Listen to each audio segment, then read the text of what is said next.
Hello everyone, I'll be teaching you how to draw a 900mm door. Before we get to the video, make sure to subscribe and comment. Let's go to rectangle first.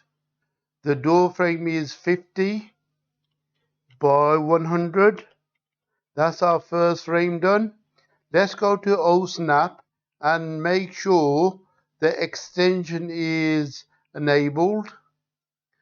Let's go to mirror now. Select this frame.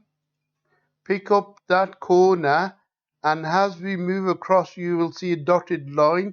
Now type in 450mm for our first point and go up and left click, and that completes our frames. Now go to rectangle again, and now we'll draw the door. So pick up the corner. The door is 50 and it's 800 high, and enter, and that's our door done. And now we will have to go to arc to draw the swing. So go to arc, pick up start, center, end. Let's now pick up our first point, which is that corner.